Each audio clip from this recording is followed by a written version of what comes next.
सबसे बड़ी जिम्मेदारी बनती है हमारे मुस्लिम जो कायद हैं आम आदमी पार्टी के, या तो वो अपना सब इस्तीफा दें या अरविंद केजरीवाल जी से अपनी स्टेटमेंट ठीक कराएं। उनकी स्टेटमेंट ये होनी चाहिए कि पहले इन्वेस्टिगेशन इस बात की होगी कि कैसे हमला कर पाए मुस्लिम कम्युनिटी के ऊपर ये देशद्रोही लोग, ये आतंकवादी लोग। अगर वो इस बात को कराने में नाकाम रहते हैं तो या इस बात को तस्लीम करें कि हम सब मुस्लिम लीडर्स भी जो हैं आप आम आदमी पार्टी के, वो अरविंद केजरीवाल जी की इस बात में भी उनके साथ हैं 100% कि मुसलमानों ने ज़्यादती की है, मुसलमानों ने पत्थर मारे हैं। ये बात वाज़े तौर पे करें क्लियर, सारे मुस्लिम लीडर्स जो आम आदमी पार्टी में हैं अपनी लाइन खींच के बात करें, बेवकूफ़ ना समझे मुसलमानों को। और मैं ये शेड्यूल कास्ट कम्युनिटी के भी जितने भी MLA हैं आम आदमी पार्टी के, उनसे भी गुजारिश करता हूँ कि वो भी जाके या तो जब दिल्ली का पुलिस कमिश्नर ये कह रहा है कि पुलिस से परमिशन नहीं लिया गया, देश की राजधानी में क्या इस तरह का काम होता है? 2 प्रोसेशन पीसफुल गए नहीं गए वहां से उस मस्जिद के सामने से, तीसरे में गड़बड़ कैसे हुई? फिर पुलिस के खिलाफ पूरा एक्शन होगा, पूरी कार्रवाई होगी और वो तो मैं जाके भारत के संविधान और कानून की ताकत दिखाऊंगा। जो मैं दिल्ली की राजधानी में तलवार को लेकर फिर सकता है, अगर वही तलवार किसी मुसलमान के हाथ में आ गई तो एक तलवार आने दीजिए, यहाँ पर एक नहीं 100 के हाथ में तलवारें हैं, कट्टा है। हमारी ज़िंदगी और मौत की लड़ाई है, संविधान बचाना है, देश बचाना है। बाबा साहब का संविधान बचेगा तभी देश बचेगा। अनाप शनाप के आप नारे लगा रहे हैं, गाने बजा रहे हैं। अरे रिलीजियस प्रोसेशन है, राम के नाम पे निकाल रहे हैं, और उसमें गाली क्यों दे रहे हैं मुसलमान को? आप किसी मस्जिद पर दरगाह पर झंडा क्यों लगा रहे हैं आप?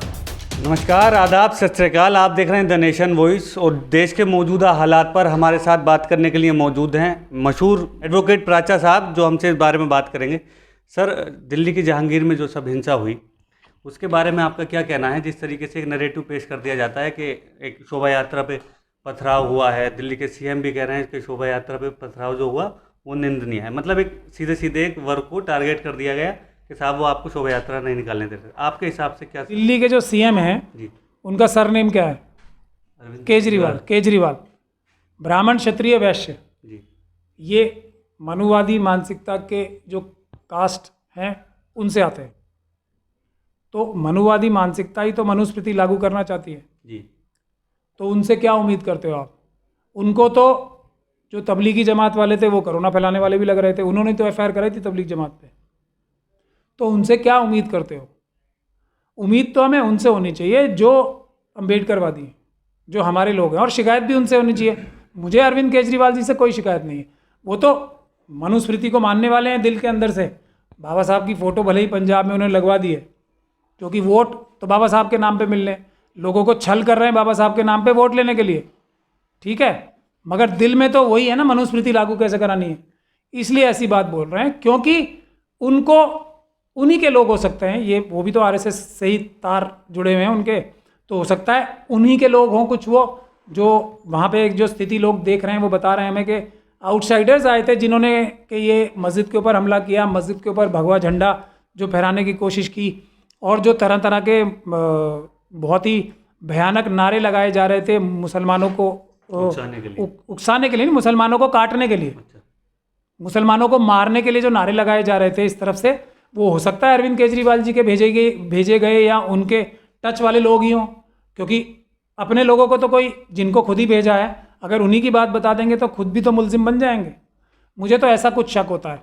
तो इस पे तो इन्वेस्टिगेशन होनी चाहिए कि वो लोग कौन थे, और वो पुलिस ऑफिसर्स कौन थे, वो सरकारी ऑफिसर्स कौन थे, और उनके राजनीतिक आका कौन थे पीछे। क्या वो अरविंद केजरीवाल जी थे या बजरंग दल, विश्व हिंदू परिषद के और RSS के नेता थे, जिन्होंने इन जो फुट सोल्जर्स थे उनको तैयार करके उनके मन में जहर भर के और उनके हाथों में हथियार दे के, हथियार कोई वो अपनी शोभा यात्रा के लिए नहीं प्रयोग करना चाह रहे थे, उसमें करते तो एक अलग बात थी, वो मुसलमानों की जो इबादत गाहें हैं, जो उनका धार्मिक स्थल हैं, उनके ऊपर हमला करने के लिए इस्तेमाल किए उन्होंने अपनी ताकत भी और उन्होंने अपने हथियार भी।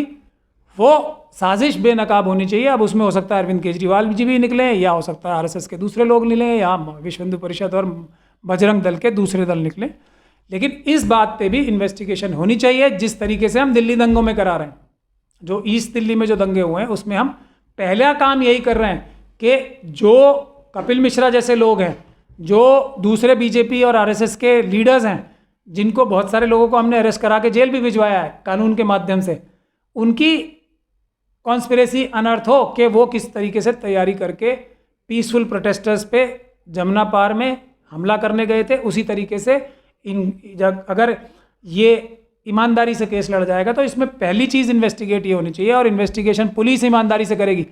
पहली चीज़ इन्वेस्टिगेट ये होनी चाहिए कि किस प्रकार से ये लोग हमला करने में इतने लंबे समय तक कामयाब रहे और पुलिस फोर्स ने उनके ऊपर एक्शन क्यों नहीं लिया। सर एक 2-3 छोटे मोटे सवाल हैं सर, जल्दी जल्दी। पहला तो सर, जल्द से कल हम जहांगीरपुरी कवरेज के लिए गए, वहाँ पे एक महिला कह रही है कि मेरे घर में घुसे पुलिस वाले और मेरे बच्चों को ये कह के मारा कि मैं हनुमान जी का मानने वाला हूँ, बता मेरे साथ क्या करेगा। उसको बहुत मारा। दूसरा सर, कानून क्या इस बात की इजाज़त देता है कि किसी शोभा यात्रा में एक मतलब हथियारों को लहराया जाए, इस तरीके की बातें हों। दूसरा सर, दूसरे समुदाय का जब हिजाब वाला मुद्दा आता है तो कानून दूसरी तरफ बातें कहने लगता है, तो इस पर आपका क्या कहना है? देखिए, जो लोग तो आरएसएस बीजेपी के हैं उनसे तो बात ही करनी बेकार है, लेकिन जो लोग हमारे आम आदमी पार्टी में, मुझे बहुत तकलीफ़ है कि हमारे ही शेड्यूल कास्ट और मुस्लिमों के वोट से आम आदमी पार्टी की सरकार बन गई। तो जितने हमारे एमपी तो खैर मुस्लिम कोई है ही नहीं, एमएलए जो हैं, जो बहुत बड़ी बड़ी जज्बाती बातें अपने फेसबुक और ट्विटर और इसके माध्यम से कर रहे हैं, अरविंद केजरीवाल जी जिसे जाके क्यों नहीं कह रहे वो बातें? असेंबली में क्यों नहीं ये बात उठा रहे? अरविंद केजरीवाल जी को कटघरे में क्यों नहीं खरीद रहे, खड़ा कर रहे? क्या वोट लेने के लिए आपको आगे कर रखा है दलाल के तौर पे मुसलमानों का, कि आप जज्बाती बात करके मुसलमानों को अपनी तरफ रखो, वोट दिलवाने के लिए आम आदमी पार्टी को आप उनको तैयार रखो, और हम जो हैं हम उनको काटने के लिए और मारने के लिए और उनके खिलाफ माहौल बनाएंगे अरविंद केजरीवाल जी।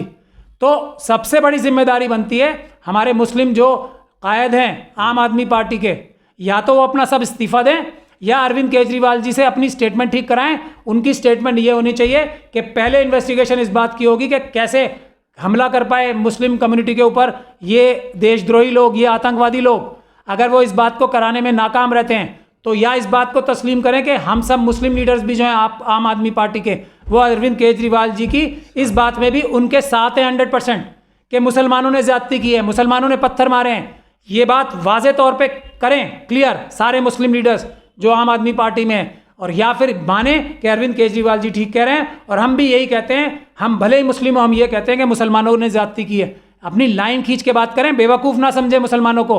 और मैं ये शेड्यूल कास्ट कम्युनिटी के भी जितने भी एमएलए हैं आम आदमी पार्टी के, उनसे भी गुजारिश करता हूँ कि वो भी जाके या तो अरविंद केजरीवाल जी से बोले कि ये हमारे अम्बेडकरवादियों के ऊपर मनुवादी हमला कैसे कर रहे हैं, ये सवाल करें। और मैं ओबीसी के भी सारे जितने भी एमएलएज हैं उनसे भी, और जितने भी लीडर्स हैं ओबीसी के, उनसे भी गुजारिश करता हूँ वो भी जाएं कि ये संविधान के ऊपर हमला करने वाले, मनुस्मृति के मानने वाले कैसे हमला कर पा रहे हैं हमारे अम्बेडकरवादियों और संविधान के मानने वालों के ऊपर। और आखिर में अगर मनुष्य जो बच जाते हैं लोग, जो माइनॉरिटी के या ओबीसी के नहीं हैं एमएलएस और लीडर्स, उनसे भी गुजारिश करता हूँ यदि आप भी देश का संविधान मानते हैं, आपके दिल में भी इंसाफ है, भले ही आप सो कॉल्ड अपर कास्ट से आते हों, तो जाके अरविंद केजरीवाल जी से क्लैरिफाई करें, या आप भी बोलें कि हम भी मनुस्मृति के मानने वालों के साथ हैं, ओपन साथ हैं, बाकी सब कोई SC ST OBC के लोग ठीक हो या गलत हो, हमें उनकी मुखालफत करनी है।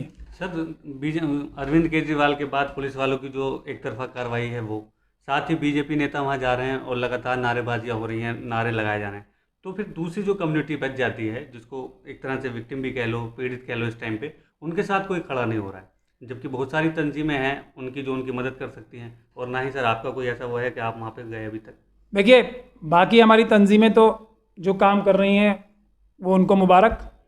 कोई भी तंजीम हमारी इस काम को कर ही नहीं रही है कि जो पीछे से साजिश करता है, जो पीछे से बिग बॉसेस हैं, उनके ऊपर कोई कानूनी कार्रवाई करे, पुलिस के सरकारी अफसरों के ऊपर, या उनकी पुष्ट पनाही करने वाले उनके राजनीतिक आका या आरएसएस के जो बड़े बड़े लीडर हैं, कोई भी उनके खिलाफ कानूनी कार्रवाई करने की हिम्मत ही नहीं जुटा पा रहा। मैं एक वकील हूँ प्रोफेशनल, मेरी मजबूरी ये है कि मैं जाके खुद काम नहीं मांग सकता। ये हमारी प्रोफेशनल यानी कि जो हमारे एडवोकेट्स एक्ट में लिखा है कि मैं जाके किसी से ये नहीं कह सकता कि आप मुझे वकील बनाओ। हाँ, अगर कोई हमारे पास जैसे दिल्ली दंगों के लोग आए तो हमने पूरी तरीके से फी सबीलिल्लाह फ्री ऑफ कॉस्ट सारे केसेस किए। यहाँ से भी कोई अगर हमारे पास आएगा तो हम खरगोन भी चल के जाएंगे, फिर हम दिखाएंगे कि कैसे भारत का संविधान कार्य करता है, जैसा हमने दिल्ली दंगों में दिखाया है। पुलिस के खिलाफ पूरा एक्शन होगा, पूरी कार्रवाई होगी और वही सही कार्रवाई होगी। लेकिन मैं खुद जाके ये नहीं कह सकता कि आप मुझे वकील करो, ये मेरी एक प्रोफेशनल मजबूरी है। अगर कोई मेरे पास आएगा तो मैं जाके भारत के संविधान और कानून की ताकत दिखाऊंगा, जो मैं हर शेड्यूल कास्ट शेड्यूल ट्राइब के केस में दिखाता हूँ, हर जो माइनॉरिटीज़ के केस हैं, मुस्लिम, सिख, क्रिश्चियन, बौद्ध के केस में दिखाता हूँ। आप बेफिक्र रहें, मैं सिर्फ एक फ़ोन कॉल दूर हूँ आपको, लेकिन पहल आपको करनी पड़ेगी। ये मेरी प्रोफेशनल डिफ़िकल्टी है कि मैं जाके काम मांग नहीं सकता। सर, आपके हिसाब से इन सब जैसी घटनाओं को रोकने के लिए क्या एक समाधान हो सकता है? क्योंकि लगातार कई राज्यों में ये सब चीज़ें हुई हैं, मस्जिदों पे हमला या उन पे भगवा झंडे जैसी बातें, और अब ये जहांगीरपुरी। समाधान दो हैं, एक तो peaceful protest, schedule caste schedule tribe, OBC और दूसरी माइनॉरिटीज़ के लोग बड़े लेवल पे पीसफुल प्रोटेस्ट करें, और दूसरा इन लोगों के खिलाफ जो बिग बॉसेस हैं उनके खिलाफ कानूनी कार्रवाई करें और उनको बिग बॉसेस को जेल भिजवाने का काम करें। उसके अलावा देश में कोई सोल्यूशन नहीं है। नहीं तो मनुस्मृति के मानने वाले मनुस्मृति लागू करना एकदम तैयार बैठे हैं और भारत का संविधान खत्म करने के लिए तैयार बैठे हैं। हमारी ज़िंदगी और मौत की लड़ाई है, संविधान बचाना है, देश बचाना है। बाबा साहब का संविधान बचेगा तभी देश बचेगा। तो इसलिए हमें उठ खड़े होना है और सबको मिल के पीसफुल प्रोटेस्ट करने हैं और इनके बिग बॉसेस को कानूनी कार्रवाई करके जेल भिजवाना है। बहुत बहुत शुक्रिया सर हमसे बात करने की। तो ये थे एडवोकेट महमूद प्राचा साहब, जो तमाम मुद्दों पर अपनी राय रख रहे थे। आप ऐसी और बहुत सारी खबरों के लिए देखते रहिए द नेशन वॉइस। हमारे चैनल को लाइक कीजिए, यूट्यूब पे हैं तो सब्सक्राइब कीजिए। धन्यवाद।